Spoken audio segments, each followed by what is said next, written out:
So please welcome back Nettie Wild, Betsy Carson, and the cast of Konalina.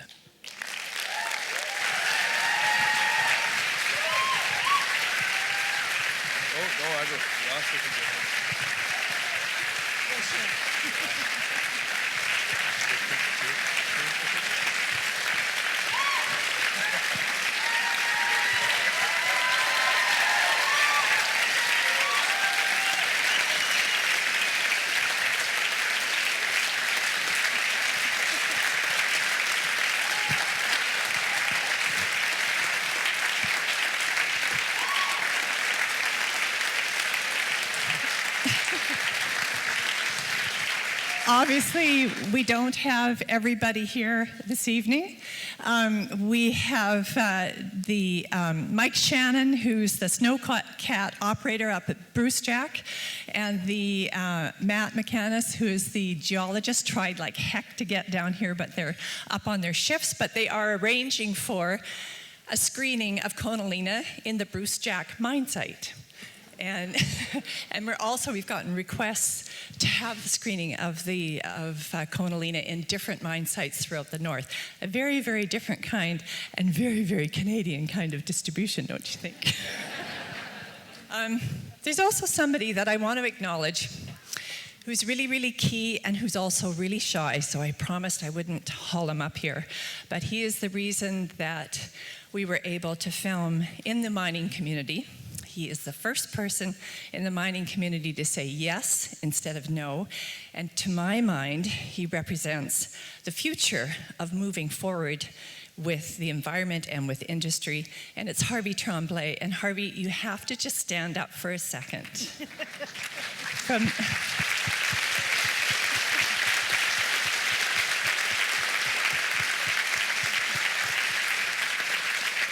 Harvey's with High Tech Drilling, which he founded, and we followed his drill team into the Bruce Jack mine. So what I'd like to do is now introduce to you the people who made the film, because this is as much a celebration of their work as it is of these people's stories and my work. So would the crew please get up here as quickly as you can, and as you come up, I'll introduce you. And while they're coming up, I would like all of you to first of all channel the one person who couldn't be here but will be here for our second screening and will be a part of the workshop which is being put on as part of the Indie Day. And that is our extraordinary director of photography, Van Royko. So if you give him a big hand, and his ears will burn.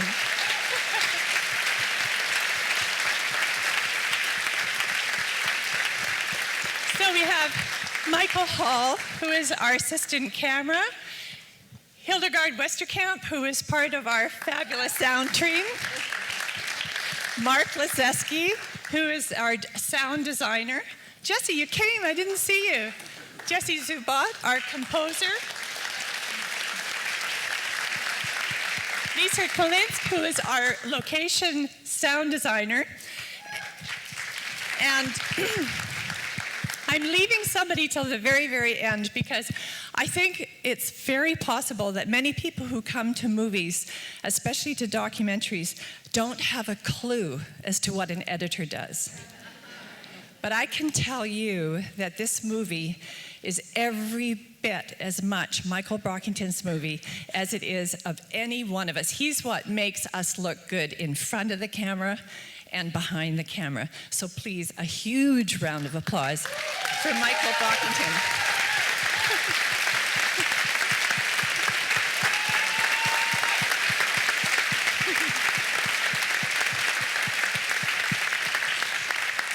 He's another really shy person.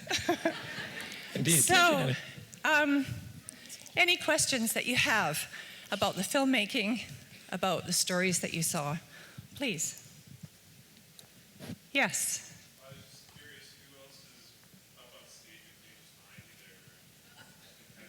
Who they are? Oh, of course, I forgot the names. Jake Jaguar is the farrier, the horseshoer that you saw.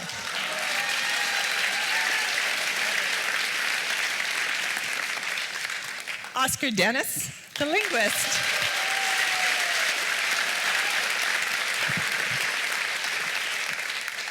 President Chad Day.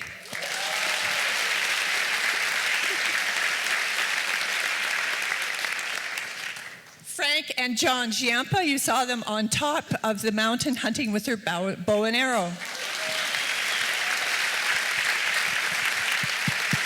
That's everybody. Heidi is still up in the mountains with her horses. But otherwise, she'd be here too. Okay. Yes. First of all, thank you so much for making that film. It's so stunning. And I was like driving and heard about this on CBC and was like, I think I should go to this. And I'm really, really happy that I did. Great. So this woman was at the wheel, heard the interview, and came to the theater. Yeah. That's thanks to old media. I'm actually in the documentary program at this moment at CAP. Lisa's one of my teachers, so hi Lisa. I want to know how you came up with the idea of this film and what was your process? So the question is how we came up with the idea for the film, yeah, in the first place. I've had the very real privilege of traveling through the Northwest over the last 20 years. I have a real hankering for seeing landscape by horseback. I highly recommend it. I've had the chance to get to know the land up there and the people in a way that an outsider can, obviously not the same way that the people who live on the land up there can. It was interesting because we were originally approached to do a film on Wade Davis's book, Sacred Headwaters. And when I went up there, I realized that that was a book, and this had to be a different kind of movie.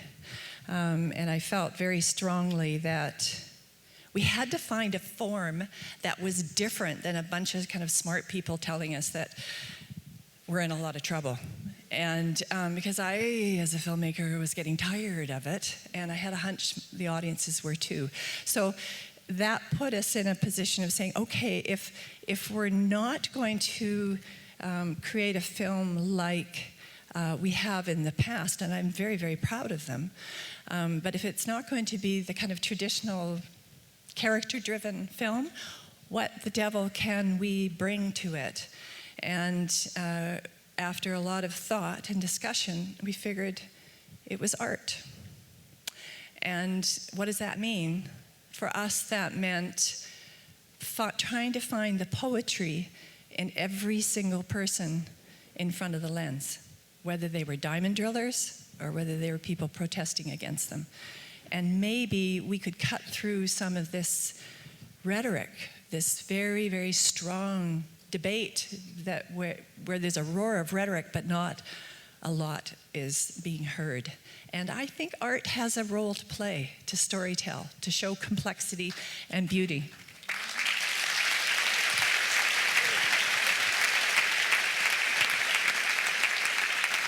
I'd actually like to throw this over to some of the people in front of the camera and kind of ask them what it was like for us to be doing that. And just as a little anecdote, you know, it was not reassuring to the mining industry to say, oh, don't worry, we're just making a piece of art. It didn't clarify things.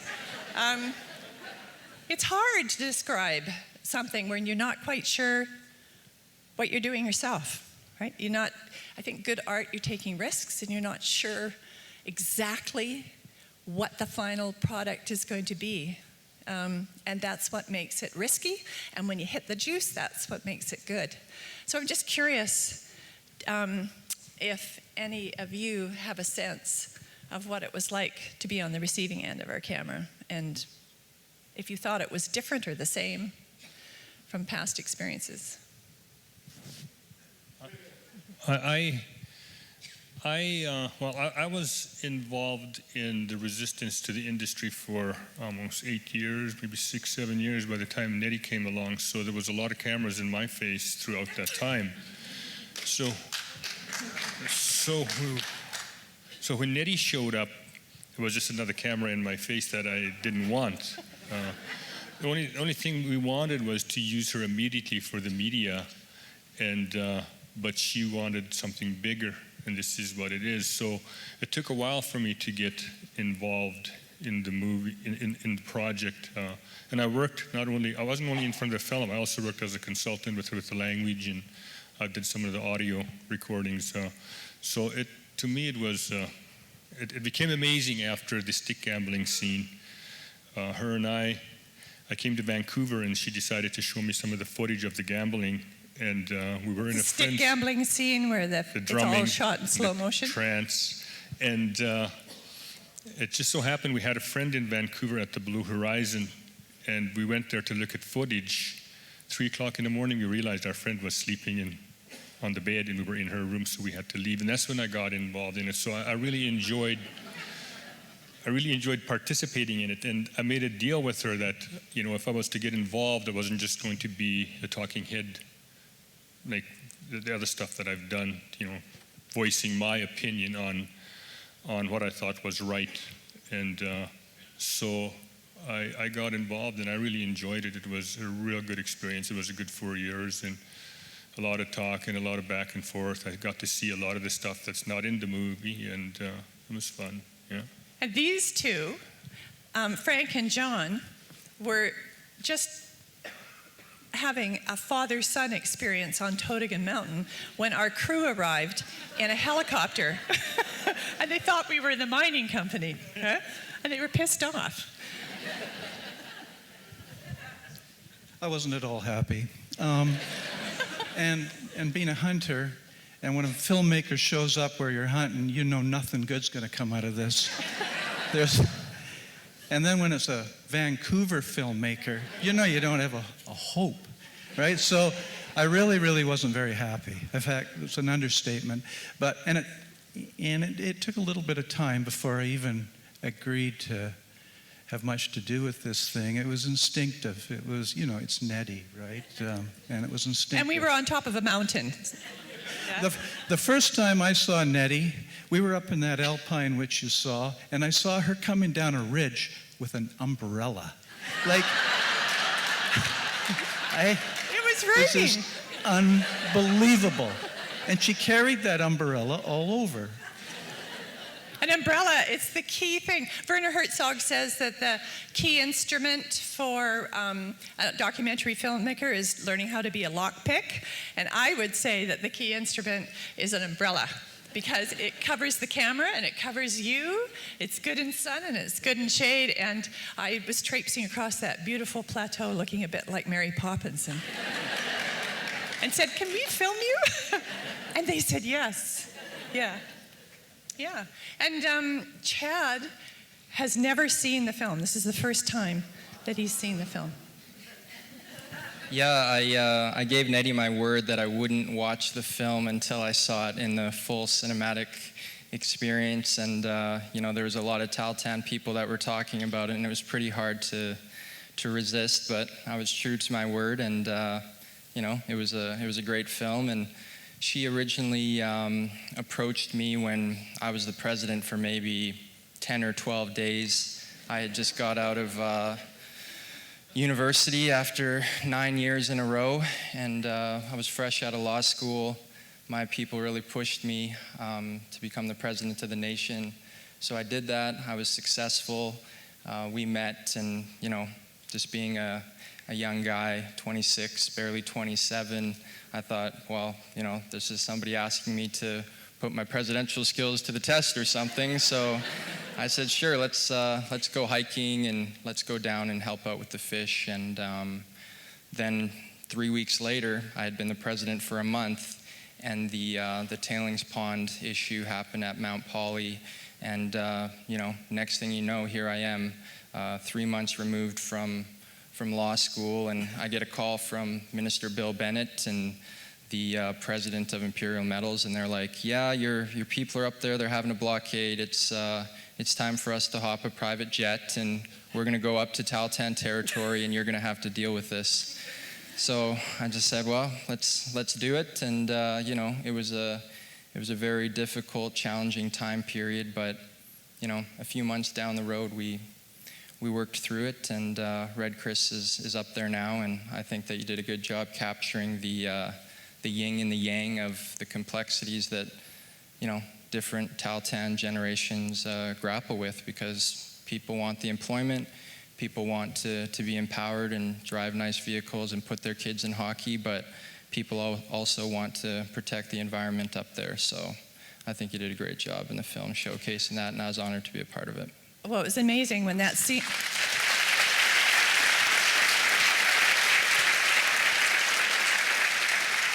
When that scene started to evolve, it got so complicated so fast and was so thick. And there's several times when Oscar has said to me, "You have no idea what you're filming."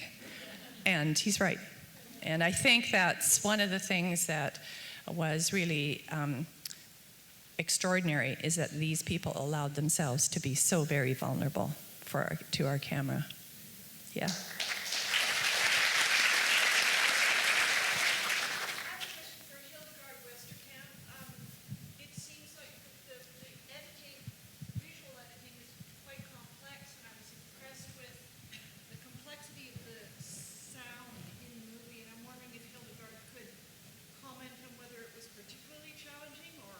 How it felt for her. So this question is to Hildy, but I'm also going to throw it open to the whole team, and it's asking, how hard or how easy was it to do this soundscape, which stitched picture and sound together to create some kind of whole here? I would say thanks to Nettie's incredible direction, some of the hardship was eased over time because we really communicated incredibly well together. It was challenging for me personally because I hadn't worked in film since the 80s, and so technologically I was not up at all to scratch, and so I was incredibly grateful to have Mark Lazeski as the real sound designer who did in fact the sound design for the entire film. Jesse and I were the composers, and I would say we supplied Mark and also Daniel Pellerin, who was the final sound mixer, is that the official term? With our sound materials, with our sort of composed sections that we thought should go into certain areas of the film. But of course the sound designer takes any composer's stuff and throws it around in different directions and then does a marvelous job composing the entire film. And so I really would like to give a particular acknowledgement to Mark, who did most of the job, just like Michael did most of the visual editing.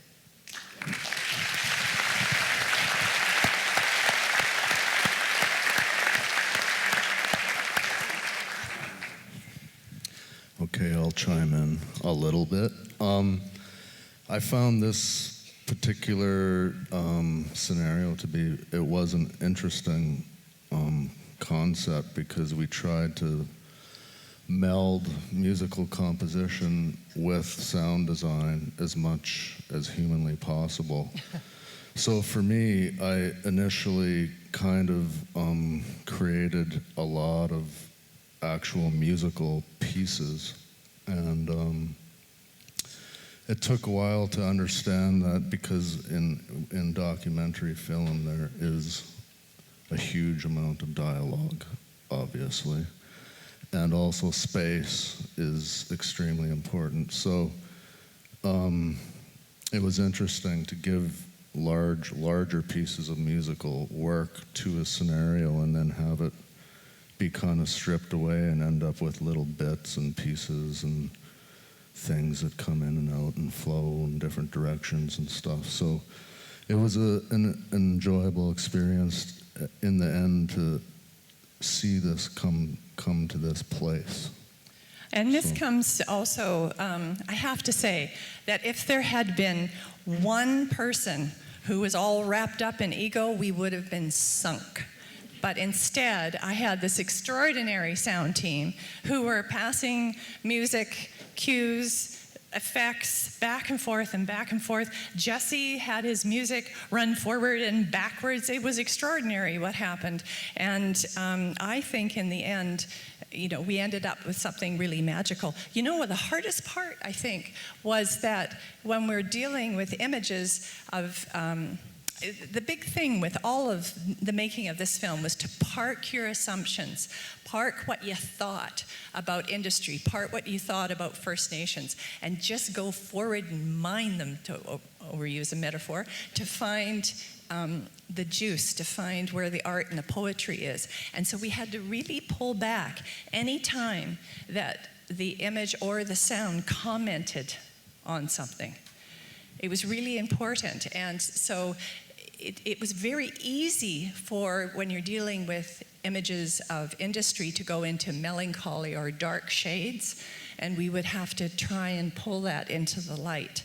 And I think, it was a struggle, but I think it really paid off. And I've got to say, too, that the sound design had a huge spine laid for it by Michael. He's one of the reasons why he's such a good editor is that he edits both sound and picture. So a lot of the cuts are pushed by the sound. And so we had a wonderful blueprint, wouldn't you say, Mark? Given to us by Michael. Yeah. Well, Nettie, unfortunately, we only have a couple of minutes, and I see someone with their hand up. Shall we take a question? That was a great movie. Thanks a lot for showing it tonight. I really appreciate it. And I'd like to hear from sort of the locals from up there as well. I think we're at a world stage right now, especially in that part of the world, in terms of conservation and environmental awareness. And I'd like to get your perspective on how do you think this film helped create awareness, and what can young filmmakers do to also be a part of this effort to try and create more awareness about these situations with, if it's Site C Dam or LNG pipelines, and ways we can create more awareness, or what we can do as young filmmakers to... So the question is, can filmmakers make a difference? Is that what you're asking, I think? No. I'm asking what we should do in terms of, like, I want to create pieces as well to create awareness about the issues that are going on in our province that are to do with multi-corporate investors that are trying to extract our resources and... So the question is, should you? I'm trying to get is what can people who want to make the world know about the problems that we're having in our province? The people who don't want the Site C dams, LNG pipelines, and environmental extraction. What can we do to create more awareness about these?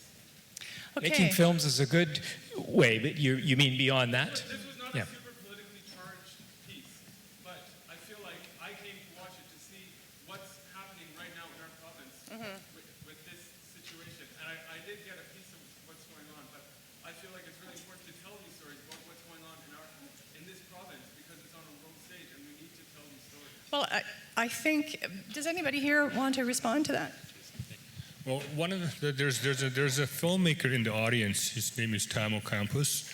He did a lot of work with us in the resistance to Fortune Minerals, and what he did was, as a filmmaker, he came up into the sacred headwaters, and we used his skills immediately for the media, and it played a huge role in our success. So in that sense, he contributed as a filmmaker, but it's so complex. I mean, there's so much. I mean, it depends on what you want to accomplish, like if you're for mining, if you're against mining, if you're not against either. So the question to me is kind of general, but that's one example. Yeah, it's a very complex. Every project up there is complex. The opinions of the generations, the younger generation versus the older generations, is very complex. The contrast between the local perspective of Tahltans and the Tahltans that live outside, because you got to realize that only 25% of the Tahltan nation lives in the traditional territory. So there's a lot of issues back and forth, but at the end of the day, we have a very comprehensive, what I call inter-consultation process, which is the consultation that we have internally amongst ourselves. When we want to go through a process of hearing from the nation about whether or not we want to support a particular project, the president, our negotiation team, our environmental team actually goes out to 13 different communities where there's, a large delegation of Tahltan membership across BC, across the Yukon, and then I even added Edmonton because I did my undergrad in Edmonton and I wanted an excuse to go there once a year. But there's a lot of Tahltans there as well. And I guess to answer your question, what I would say is that let the Tahltans go through their internal processes first. Let us take the lead on different issues, and then we'll reach out in a big way through our different channels. And at that time, we would love to obviously be embraced by British Columbians with our fight. And on that note, I'll just mention one soundbite now, is that right now Oscar calls it resistance, so I could use that word, but we do have elders resisting resident hunters in our territory, and there's a lot of conflict going on the ground between Tahltans and resident hunters. But at the end of the day, the larger issue, it's not about Tahltan rights or the resident hunter rights, it's about holding the province accountable to make sure that they invest more money into wildlife conservation and stuff like this. So it's all about being properly informed and letting the Tahltans take the lead. And I'm happy that Oscar cited some examples where other filmmakers have come up and helped us in our fights. I wish we had more time. I have to say something. Yeah, we just like to thank you, Nettie, and let you make some concluding remarks. Yeah, I just want to ask you to do me a favor. If you think Konalina is worth it, I'd like to ask you to become our army of alternative publicists. And there's a number of ways that you can do that. Behind you, you'll see that we are going to be opening at the Van City for 2 weeks on October 28th. Please tell your friends about that. And on your way out, there's going to be people who are handing out old bits of old media, which are flyers that you can take home and stick on your fridge. Or you can go to our website, which will tell you times not only where we're playing here in Vancouver, but across the country. And if you know people in various different towns where we're playing, please encourage them to come. We have sign-up sheets outside where you can subscribe to our newsletter so you'll know where we're going to be. And finally, we have and vote too. It's really important for an independent film like this. If you think Konalina is worth it, do vote on your way out. And finally, there's a really interesting project which is a companion piece to Konalina. And it's an interactive website which is created by our pals at OneNet. And it's called North Through South. And if you just kind of part the ways there, Mark, just move back a little bit. Norththroughsouth.com is a site where we asked people to embrace art and take it into controversy and turn it into poetry. And we reached out to 5 young artists in urban centers in southern BC to interpret 5 characters in Konalina. And the Humans, who are here tonight somewhere, who gave an amazing concert on Saturday night, interpreted Oscar, for instance. And so you see Oscar and Oscar's dad, you hear them speaking Tahltan, and this is mixed into this extraordinary electronic music that the Humans are doing. And there's a body painter and a graffiti artist and a choreographer and a hip-hop poet. Check it out. It's a mind twist, and it's I'm thrilled to be a part of it. All of that is a part of, I think, Konalina using art to turn controversy into poetry and storytell, perhaps in a different way. So thank you for doing all of that.